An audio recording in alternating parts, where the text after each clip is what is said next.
సాయి శివాని భక్తి పాటలు. సాయి శివాని భక్తి పాటలు. Please like, share, comment, subscribe to my channel. ఓం శ్రీ మహాగణాధిపతయే నమః. ఓం శ్రీ గురుభ్యో నమః. ఓం శ్రీ మాత్రే నమః. జై శ్రీరామ్, జై హనుమాన్.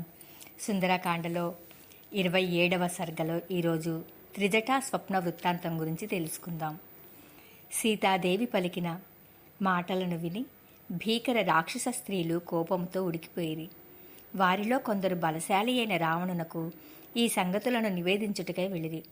అనంతరము భయంకరాకారులైన రాక్షస స్త్రీలు సీతాదేవిని సమీపించి రావణానుకూలంగా అనర్థకరములైన మాటలనే పరుషముగా మరలా మాట్లాడసాగిరి.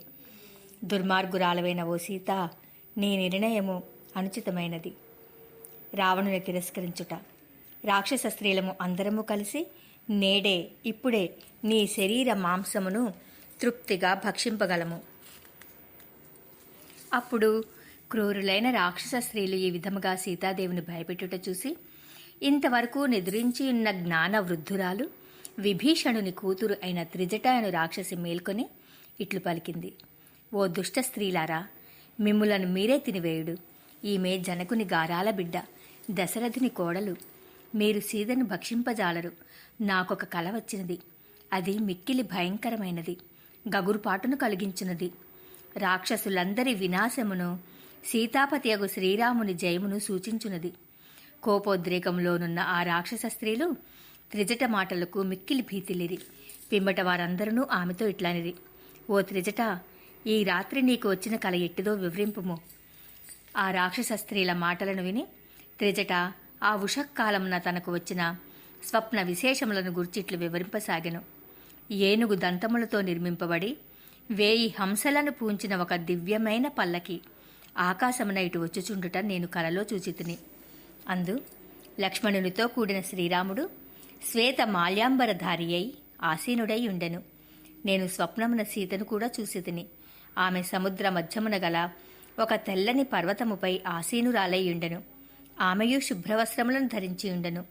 సూర్యునికిని సూర్యకాంతికిని భేదం లేనట్లు శ్రీరామునకును సీతాదేవికిని గల సాంగత్యము విడదీయరానిది. తరువాత శ్రీరాముడు పర్వత సదృశమై 4 దంతములు గల ఒక మహాగజముపై ఆరూఢుడై లక్ష్మణునితో గూడి వచ్చుచుండుట నేను తిలకించితిని. తమ తేజస్సులతో వెలుగొందుచు తెల్లని పూలమాలలను వస్త్రములను ధరించి ఉన్న ఆ నరశ్రేష్ఠులు జానకిని సమీపించిరి. ఆకాశమునందు ఆ శ్రీరామచంద్రుడు తాను అధిష్ఠించియున్న ఏనుగును స్థిరముగా నిలిపెను. పిమ్మట పర్వతాగ్రముపైనున్న జానకి ఆ ఏనుగు యొక్క మూపుపై ఎక్కి శ్రీరాముని ఒడిలోనికి చేరెను. రామచంద్ర ప్రభువు జానకిని చేరదీసెను.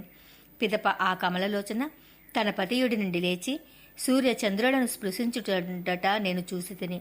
అనంతరము ఆ రామలక్ష్మణులు సీతయు అధిరోహించిన మదపుటేనుగు లంకపై పైభాగమున నిలిచెను. పిదప తెల్లని 8 వృషభములను పూంచిన రథముపై చేరిన రాముడు శుక్ల మాల్యాంబరధరుడై భార్య అయిన సీతతో లక్ష్మణునితో కూడి ఇచ్చటకు విచ్చేసెను. మరియు సాటి లేని పరాక్రమశాలియు మహావీరుడును పురుషోత్తముడును అయిన శ్రీరాముడు పత్ని అయిన సీతతో తమ్ముడైన లక్ష్మణునితో కూడి సూర్యకాంతులను విరజిమ్ముచున్న దివ్యమైన పుష్పక విమానమును అధిరోహించి ఉత్తర దిశకు వెళ్ళెను. సీతాలక్ష్మణ సమేతుడై విష్ణు పరాక్రముడైన శ్రీరాముని ఈ విధముగా స్వప్నములో నేను దర్శించితిని. పాపులు స్వర్గమును చేరజాలనట్లు సురాసురులు గాని రాక్షసులు గాని తదితరులు గాని మహా తేజశాలి అయిన శ్రీరాముని జయింప సమర్థులు కారు. నూనె పూయబడిన దేహంతో నేలపై పడియున్న రావణుని కూడా నేను చూసితిని. ఆ రావణుడు ఎర్రని వస్త్రములను ధరించి ఉండెను. త్రాగుచూ మత్తిల్లియుండెను. గన్నేరు దండలను దాల్చియుండెను. పుష్పక విమానము నుండి అతడు ఇప్పుడే నేలపై పడిపోయెను. అతడు శిరోముండనము గావించుకొని నల్లని వస్త్రములను ధరించిన వాడై ఒక స్త్రీచే లాగబడుచుండెను. ఎర్రని మాలలను మైపూతలను కలిగి గాడిదలను కట్టిన రథముపై చేరియుండెను.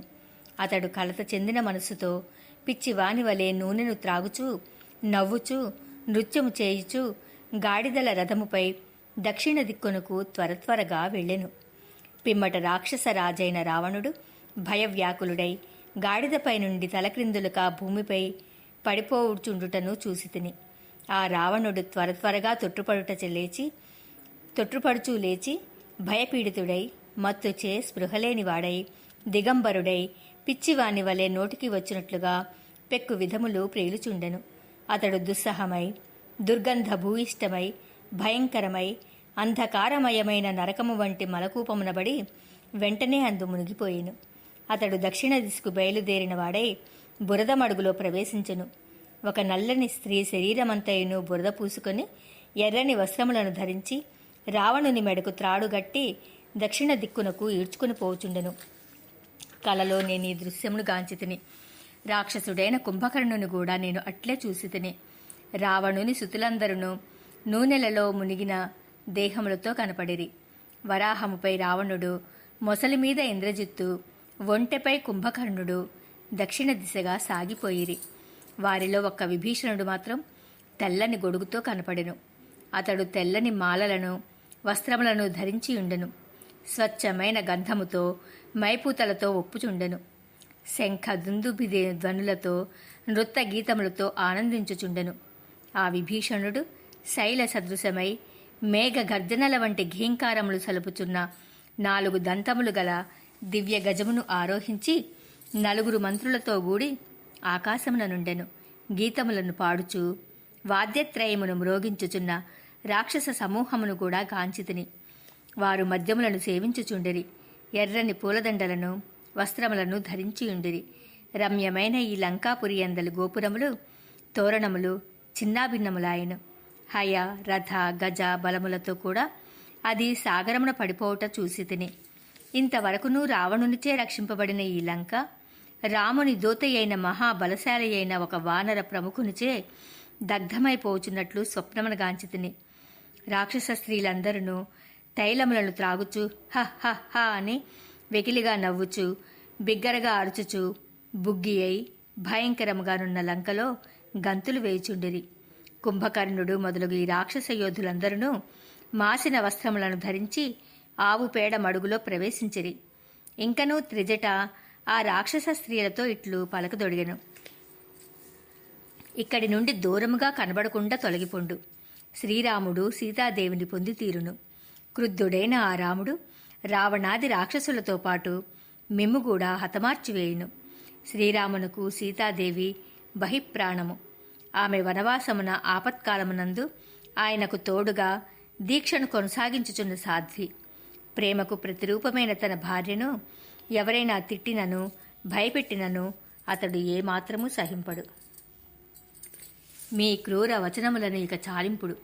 ఆమెతో మృదువుగా మాట్లాడుడు. సీతాదేవిని శరణు వేడుదము. ఇదియే నాకు యుక్తముగా తోచుచున్నది. ఏ స్త్రీ అయినను దుఃఖమునకు లోనయ్యుండగా ఈ విధమైన కల వచ్చినచో ఆమె దుఃఖముల నుండి విముక్తురాలై సర్వోత్కృష్టుడైన తన ప్రియుని పొందగలదు. ఓ రాక్షస స్త్రీలారా, ఇంతవరకునూ ఈమెను ఎంతగానో భయపెట్టుచూ బాధించెదిరి. ఇప్పుడు ఈమె మనల్ని క్షమించునా అనుశంకను మానుడు. ఇంకా క్షమాపణ కోరుచు ఈమెను బ్రతిమాలుకొనుడు. ఏలననా శ్రీరాముని వలన రాక్షసులకు ఘోరమైన ఆపద వచ్చిపడినది. ఓ రక్కసులారా, జనక సుతయైన ఈ సీతాదేవికి నమస్కరించినంత మాత్రముననే ఆమె ప్రసన్నురాలగును. ఈ గొప్ప ఆపదల నుండి మనలను రక్షించుటకు దయామయురాలైన ఈమెయే సమర్థురాలు. విశాలాక్షి అయిన ఈ సీతాదేవి అవయవములయందు దుఃఖములను సూచించు అవలక్షణములెవ్వీను ఏమాత్రము కనబడుటలేదు. ఈమె శ్రీరామునితో గూడి విమానమును అధిష్ఠించి ఉన్నట్లు నేను స్వప్నమునగాంచితిని. ఇది ఈమెకు శుభసూచకము. ఇట్టి శుభలక్షణములను బట్టి ఈ సీతాదేవి దివ్య సుఖములకే అర్హురాలు. ఇప్పుడు కనబడుచున్న ఈ దుఃఖములు కేవలము ఛాయా మాత్రములే. యథార్థములు ఏమాత్రమును కావు. ఇవి తాత్కాలికములే. ఈ మబ్బులు వీడగానే ఈమెకు రాజ్యలాభము తథ్యము. నా స్వప్నమున విమాన దర్శనము అగుటును బట్టి అతి త్వరలో సీతాదేవికి మనోరథ సిద్ధియు, రావణునికి వినాశనము, శ్రీరామునికి విజయము తప్పక కలిగి తీరునని నాకు తోచుచున్నది. పద్మపత్రము వలె విశాలమైన ఈమె ఎడమ కన్ను అదురుట ఒక శుభశకునము. దీనిని బట్టి త్వరలోనే ఈమె ఒక శుభవార్త వినబోచున్నదని ఇది సూచించుచున్నది. మృదు స్వభావము గల ఈ సీతాదేవి యొక్క ఎడమ భుజము గగుర్పాటుతో స్వల్పముగా అదురుచున్నది. ఈమెకు ఇదేను ఒక శుభసూచకము. ఏనుగు తొండము వంటి శ్రేష్టమైన ఈమె ఎడమ తొడ కంపించుచున్నది. దీనిని బట్టి శ్రీరాముడు ఈమె ఎదుట నిలిచినట్లే అని తెలియనగును. ఒక పక్షి చెట్టుకొమ్మపైనున్న గూటిలో ప్రవేశించి మాటిమాటికి మధురంగా కూయుచున్నది.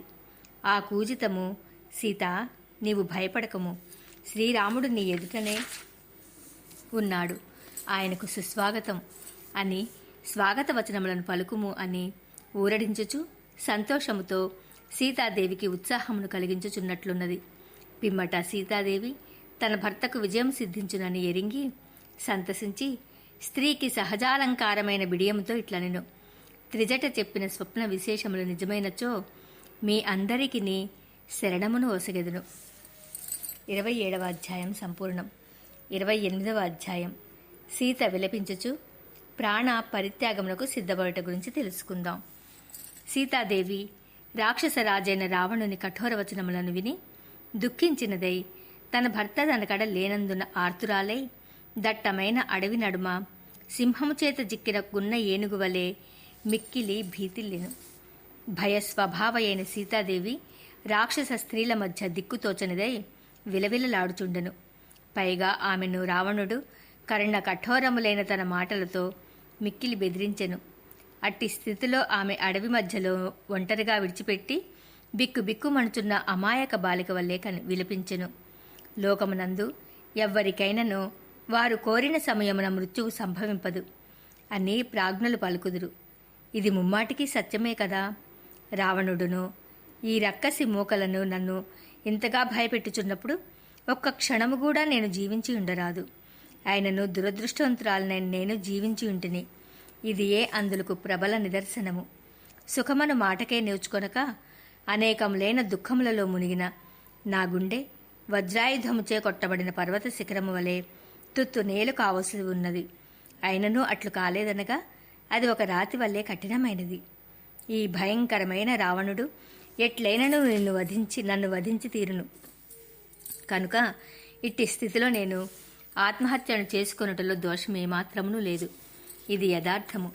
ద్విజుడు ఒక అద్విజునకు మంత్రమును ఉపదేశింపలేనట్లు నేను ఈ రాక్షసునకు నా మనస్సును ఇయ్యజాలను.